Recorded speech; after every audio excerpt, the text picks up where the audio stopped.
Now, isinagawa rin ang nationwide cleanliness drive sa barangay Makawa, Aluran, Misamis Occidental.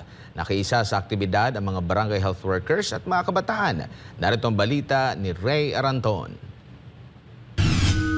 Sa tahimik na barangay ng Makawa, Aluran, Misamis Occidental, isang nakakaalarmang problema ang matagal ng kinakaharap ng mga residente. Tambak na basura sa kanilang baybayin na hindi lamang nakakaapekto sa kalinisan ng kanilang lugar, kundi nagdudulot din ng seryosong banta sa kalusugan. Ang maruming kapaligiran ay nagdudulot din ng pangangamba, lalo na sa mga mangingisda, na nakakaapekto ang kabuhayan dahil sa polusyon sa baybayin.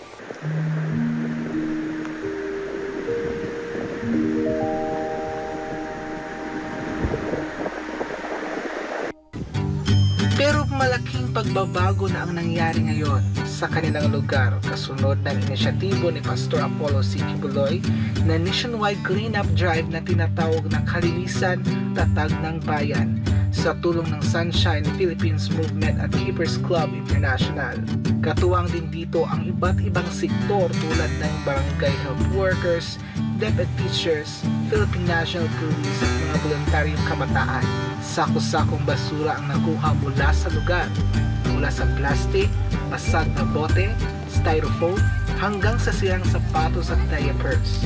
Ayon kay Luz Madrio, Chief ng Municipal Environment and Natural Resources Office, napakahalaga ng ganitong mga programa upang mapanatiling ligtas ang kalusugan ng mga residente at ang sigla ng likas yaman, lalo na sa yamang dagat.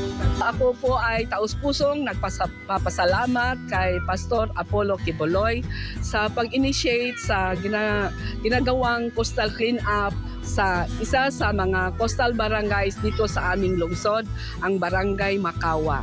So, sana mas marami pang mga grupo na magsagawa ng ganitong mga coastal cleanup at iba pang mga activities na tungkol sa ating environment. Malaki naman ang pasasalamat ng mga mamamayan kay Pastor Apollo C. Kibuloy sa pagsusulong sa ganitong mga programa na malaking tulong sa kanilang komunidad.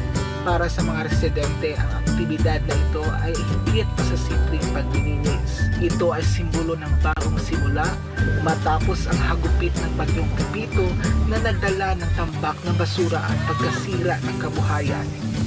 Thankful kay ko sa opportunity na gihatag sa atong beloved pastor na maka-participate sa yearly events sa Keepers Club such as kaning coastal cleanup drive na nahimo karon.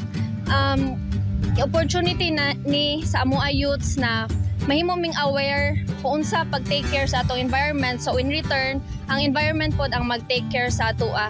So to our beloved pastor, thank you so much, Pastor, for this initiative and for this opportunity na tanang mga kingdom citizens sa Western Mindanao naghiusa para sa bulaton sa anak. Ang masasabi ko sa ginagawa ni Pastor, noon pa man hanggang ngayon, alam ko na para sa kabutihan nating lahat, yung pagkalinisan, yan ang ano talaga ni Pastor. Kasi yan na naman ang kanyang gawain mula noon na dapat mahalin natin ang ating kalikasan. Ang hakbang na ito ay patunay na sa sama-samang pagkilos, kayang baguhin ang buhay ng maraming Pilipino. Ngayon, muling sumilay ang ganda ng Makawa, hindi lamang sa kanilang baybayin, kundi pati na rin ang mga ngiti ng kanilang mga residente. Sa tulong ng bayanihan at inspirasyon mula sa advokasya ni Pastor Apollo C. Kibuloy, muling bumangon ang pamayanan patungo sa mas malinis at mas maunlad na kinabukasan. Para sa Diyos at sa Pilipinas kong mahal, Greg Aranton nag-uulat, Yasmin Ay,